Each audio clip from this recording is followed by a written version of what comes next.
స్తోత్రం చెప్దాం అందరం ఒకసారి. హల్లెలూయా. ఎందుకు అంటే లేనటువంటి గొప్ప భాగ్యము, అమూల్యమైనటువంటి గ్రంథాన్ని దేవుడు మనకిచ్చాడు. దేవుని యొక్క గ్రంథంలో ఉన్నటువంటి ప్రతి మాట కూడా ఆత్మయు జీవమునై ఉన్నవి. అవి మన హృదయములను మారుస్తాయి. బైబిల్లో మనం అనేక మందిని చూడగలం. ఇప్పుడే మనం ఒక మాటని మనము ధ్యానించాము, సిలువలో ఉన్నటువంటి దొంగ గురించి. ఆ దొంగ హృదయం మారిపోయింది ప్రభు మాటలతోటి. అలాగే సమరయ స్త్రీ అనేటువంటి ఒక ఆవిడని మనం బైబిల్లో చూడగలం. యోహాను సువార్తలో ఆవిడ హృదయం కూడా మారిపోయి ఆ ఊరంతటిని కూడాను ప్రభు దగ్గరకు నడిపించినట్టుగా మనం చూస్తూ ఉన్నాం. దేవుని యొక్క వాక్యము ఆత్మయు జీవమై ఉండి మన హృదయములను మారచడానికి ప్రయత్నం చేస్తూ ఉంటుంది. ఎప్పుడు అంటే బైబిల్లో ఉన్నటువంటి మాటలను మన హృదయంలో నాటుకున్నప్పుడు, తల కింద పెట్టుకొని పడుకున్నప్పుడు కాదు. బైబిల్ ఈ మధ్యకాలంలో చాలామంది ఆరోగ్యం బాగలేనప్పుడు, ఏమైనా కళ్ళు వస్తున్నప్పుడు తల కింద పెట్టుకుంటున్నారు. కానీ బైబిల్లో ఉన్నటువంటి మాటలు మన హృదయంలో నాటుకున్నప్పుడు మాత్రమే అవి మనలను మారుస్తాయి. అయితే ఈరోజు ఒక ప్రాముఖ్యమైనటువంటి మాట, 7 మాటల్లో మాటగా 3వ మాటని మనము చదువుకుందాము. యోహాను సువార్త 19వ అధ్యాయము 26, 27 వచనాలను ఒకసారి చదువుకుందాము. యేసు తన తల్లియు తాను ప్రేమించిన శిష్యుడును తన దగ్గర నిలుచుండట చూచి, అమ్మా ఇదిగో నీ కుమారుడు అని చుండట తన తల్లితో చెప్పెను. ఆ తర్వాత తన శిష్యుని చూచి, ఇదిగో నీ తల్లి అని చెప్పెను. ఆ గడియ నుండి ఆ శిష్యుడు ఆమెను తన ఇంట చేర్చుకొనెను. ఈ మాటల్లో మనం గమనించినట్టయితే, ఇందాక మనం చెప్పుకున్నాం, బైబిల్లో ఉన్నటువంటి ప్రతి మాట కూడా మన హృదయాలను మారుస్తుంది, మన హృదయాలను సరిచేస్తుంది. ఎంతో విలువలతో కూడినటువంటి జీవితాన్ని మనకి లోకంలో ఇస్తుంది.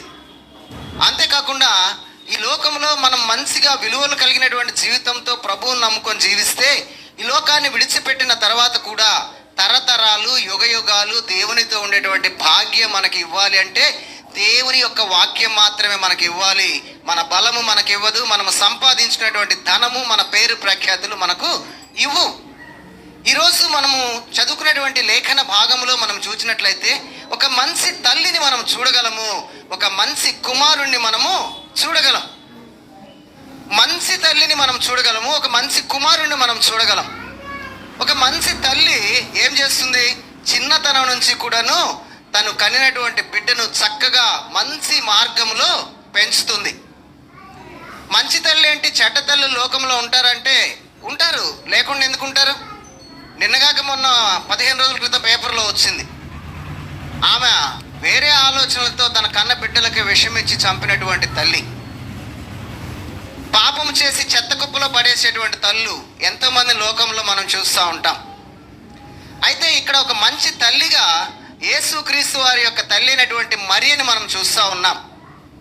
మరియని మనం చూచినప్పుడు ఆమెకు వివాహము నిశ్చయమైనటువంటి వెంటనే దూత మాట్లాడి, పరిశుద్ధాత్మ ద్వారా నీవు గర్భాన్ని ధరించబోతున్నావు, లోక రక్షకుడు నీ గర్భములో ఉదయించబోతున్నాడని చెప్పినప్పుడు కంగారు పడుతుంది ఆమె. ఆ తర్వాత తనకి భర్తగా నిర్ణయించబడినటువంటి యోసేపు కూడా ఆమెను విడనాడటానికి ఉద్దేశించినప్పుడు దూత మాట్లాడిన తరువాత తన యొక్క ఉద్దేశాన్ని మార్చుకుంటాడు.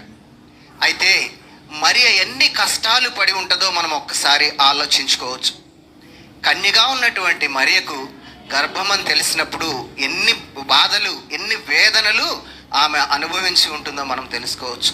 లోకమురీత్యా కానీ బంధువుల ద్వారా కానీ అనేకమైనటువంటి బాధలను ఆమె భరించి ఉండొచ్చు. ఎంతగానో ఓర్చుకొని తను నిండు గర్భవతిగా ఉన్నప్పుడు ప్రజాసంఖ్య కోసం మరలా బెత్లెహేం నగరానికి కూడా వెళ్ళినట్లుగా మనం చూస్తూ ఉన్నాం. ఎంతో ప్రయాసతో ఆ నగరానికి వెళ్ళినప్పుడు ఈరోజు ఒక బిడ్డ గర్భవతి అయిందంటే తెలియగానే తల్లిదండ్రులు సంతోషంగా వెళ్ళి మరి ఎంతో కాలము ఆమెని సంరక్షిస్తూ కాన్పోయేటంత వరకు కూడా దగ్గర ఉంటాం మనం చూస్తూ ఉంటాం. కానీ ఆ రోజు ఆమె గర్భవతిగా ఉండి నిండు చూలాలుగా ఆ యొక్క పట్టణానికి వెళ్ళినప్పుడు కనటానికి సరైనటువంటి ప్రదేశం కూడా లేకుండా ఎక్కడో కని తన బిడ్డను పశువుల తొట్టిలో పరుండబెట్టినట్టు మనం చూస్తూ ఉన్నాం. ఎంత ప్రయాసపడింది. ఈరోజు ఒక మనకి బిడ్డ పుట్టపోతూ ఉన్నారంటే కన్సీవ్ అయిందని తెలియగానే మనం అనేకమైనటువంటి రకాలు మనము సమకూరుస్తూ ఉంటాం. అదే ఫారిన్లో అయితే వారికి జెండర్ కూడా చెప్తారు కాబట్టి ఆడపిల్లకైతే ఆడ దుస్తులు, మగపిల్లవాడికి మగపిల్లవాడికి సంబంధించినటువంటి దుస్తులను, వారికి కావాల్సినటువంటి వస్తువులన్నిటిని కూడాను వాళ్ళు ఏర్పాటు చేసుకుంటూ ఉంటారు.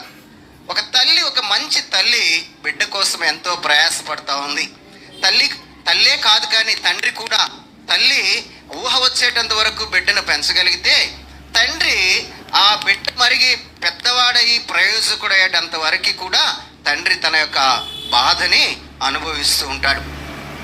అయితే ఆ యేసుక్రీస్తు వారు ఆ సిలువలో నుంచి తల్లి వైపు చూచినప్పుడు తన పడినటువంటి కష్టమంతా కూడా, తన కోసము పడినటువంటి ప్రయాసంతా కూడా తన మనసులో జ్ఞాపకం చేసుకుని ఉండొచ్చు.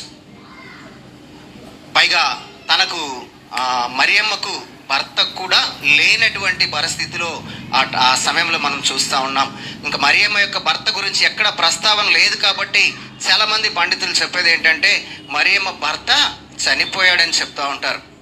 అంతేకాకుండా యేసుక్రీస్తు వారు పుట్టిన తర్వాత తనకి తమ్ముళ్ళు కొంతమంది ఉన్నారు. వారు కూడాను తల్లిని చూస్తారో లేదో కూడా తెలియదు.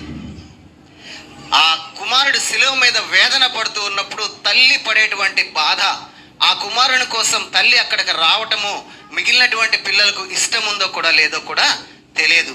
ఎందుకంటే మరి యోహాను సువార్తలో మనం చూడగలము 7వ అధ్యాయం 3వ వచనంలో మరి వారు తన అన్నైనటువంటి యేసుక్రీస్తు వారిని కూడాను ఎదిరించినట్టుగా అక్కడ చూస్తాం మనము. అది చదవవసరం లేదులేండి, అక్కడ మనం చూడగలము. ఎందుకంటే ఆయన చేసినటువంటి బోధలు, ఆయన మీదకి వస్తున్నటువంటి వ్యతిరేకత వారి మీదకి ఎక్కడికి వస్తుందోనని వారు అతన్ని ఎదిరించినట్టుగా, యేసుక్రీస్తు వారిని కూడాను ఎదిరించినట్టుగా, ఇష్టము లేనట్టుగా మనం చూస్తూ ఉన్నాము.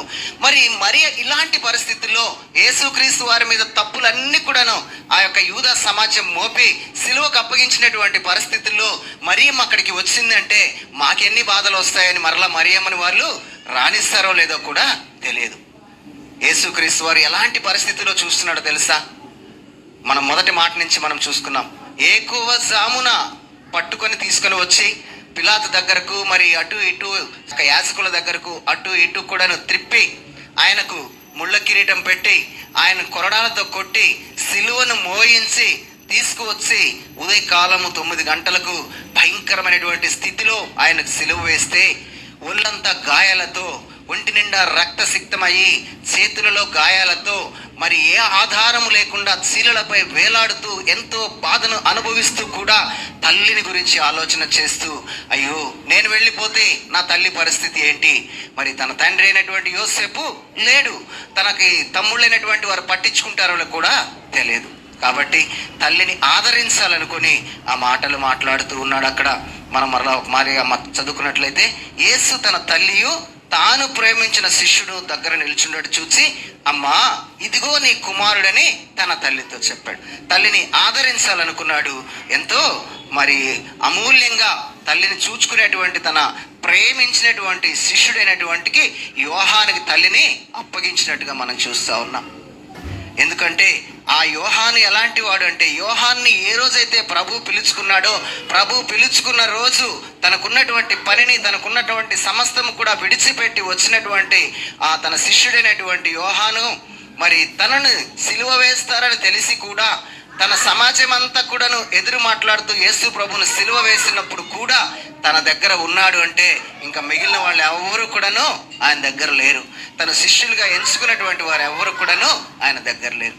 కాబట్టి అంత నమ్మకంగా ఉన్నటువంటి వ్యక్తి నా తల్లిని ఇతనే చూసుకోగలడు అనేటువంటి ఉద్దేశంతో మరి తాను ప్రేమించినటువంటి శిష్యుడైనటువంటి యోహానికి ఆమెను అప్పగించినట్టుగా మనం చూస్తూ ఉన్నాము.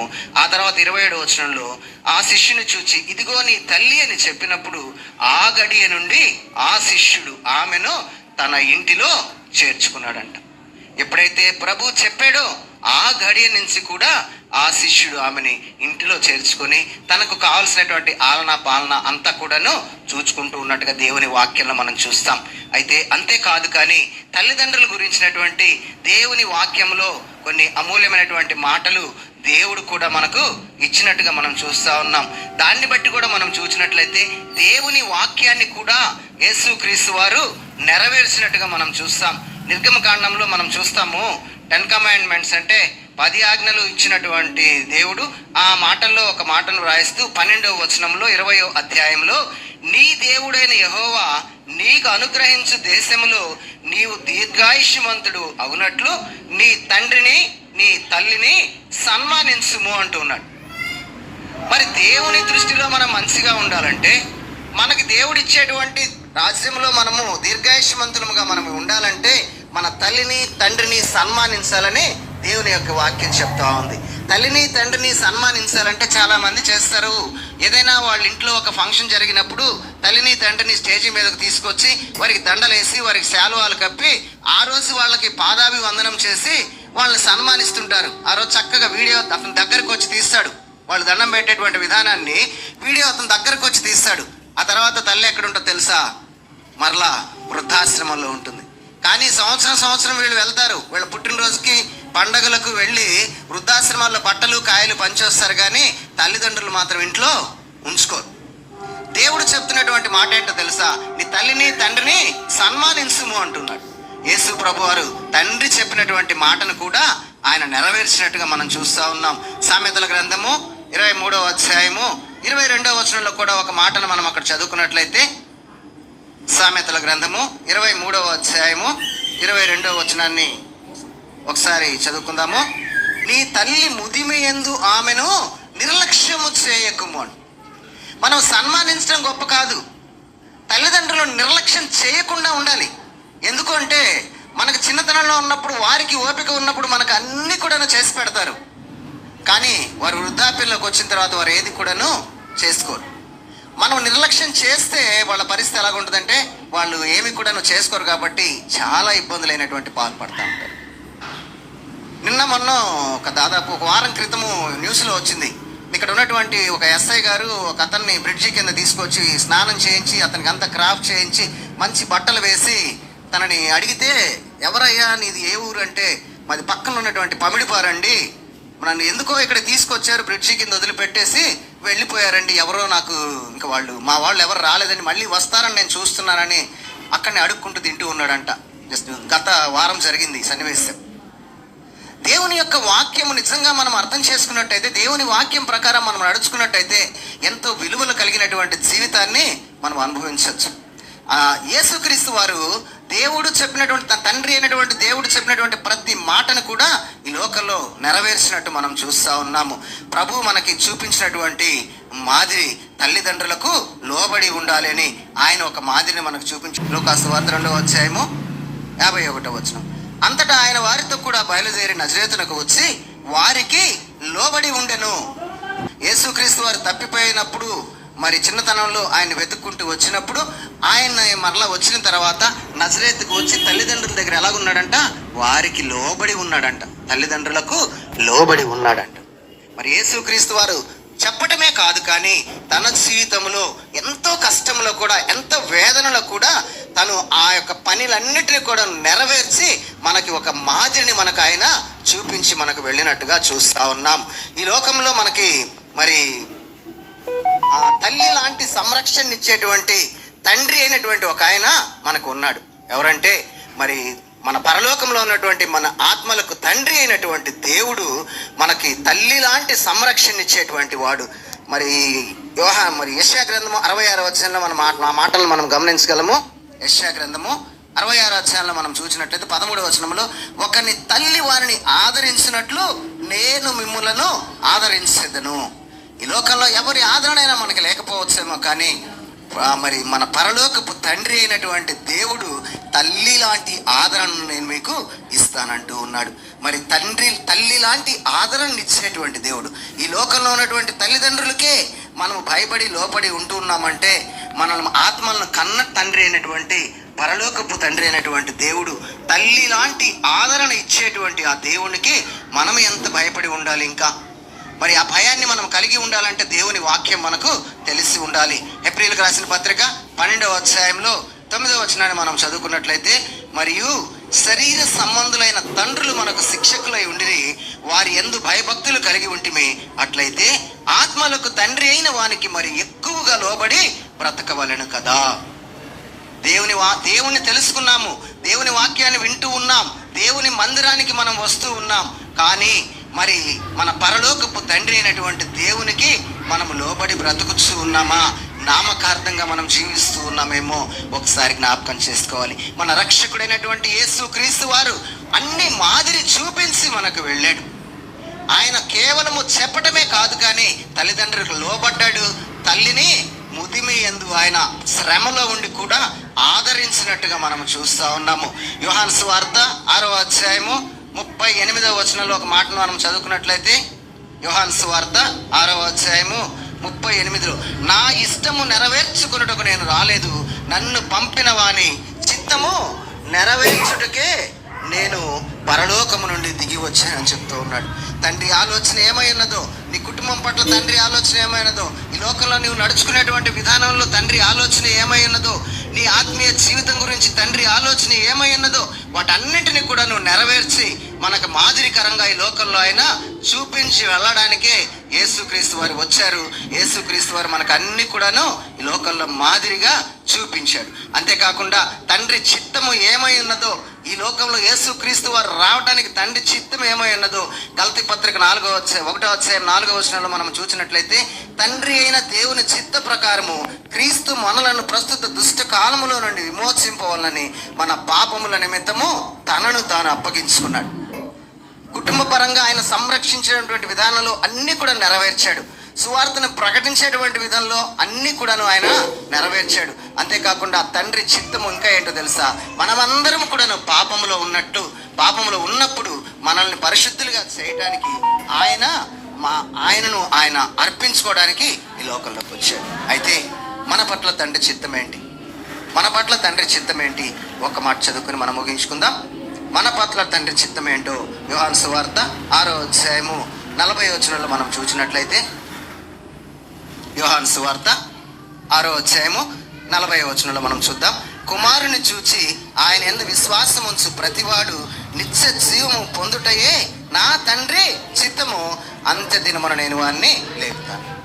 కుమారుని చూచి ఆయన యందు విశ్వాసం ఉంచేటువంటి ప్రతి వాడు కూడాను నిత్య జీవం పొందటము తండ్రి చిత్తము. ఆ చిత్తాన్ని నెరవేర్చడానికి లోకంలోకి యేసుక్రీస్తు వారు వచ్చాడు. యోహాను పత్రిక 1వ పత్రిక 2వ అధ్యాయం 17వ వచనంలో చెప్తాడు, దేవుని చిత్తమును నెరవేర్చువాడు నిరంతరము నిలుస్తాడు. మరి బైబిల్లో దేవుని వాక్యము, దేవుని చిత్తము, ఇది దేవుని మనస్సు. ఈ దేవుని మనస్సు మనం నెరవేరిస్తేనే మరి నిరంతరము నిలిచి ఉంటామంటే ఇక్కడ కాదు. కానీ ఈ లోకంలో మన శరీరాన్ని వదిలిపెట్టి వెళ్ళిపోయినా కూడా ఆత్మ పరలోకంలో తండ్రి చెంత యుగాలు కూడా ఉంటుంది. మరి ఆ చిత్తాన్ని మరి యేసుక్రీస్తు వారు నెరవేర్చాడు.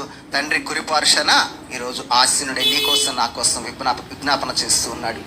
మనం కూడా ఆ భాగ్యం మనకు కావాలి అంటే మరి బైబిల్ని, దేవుని యొక్క వాక్యము, దేవుని యొక్క మనస్సును తెలుసుకొని ఆయన చిత్తానుసారంగా ఈ లోకంలో నడుచుకుందాము. వాక్యాన్ని హృదయంలో భద్రపరుచుకుందాము. దిండు కింద మాత్రం పెట్టొద్దు, కానీ వాక్యాన్ని హృదయంలో భద్రపరుచుకొని దేవుని వాక్యానుసారంగా మనం నడుచుకుందాము. దేవుడిచ్చేటువంటి ఆ పరలోక రాజ్యంలో తరతరాలు యుగయుగాలు ఉందాం.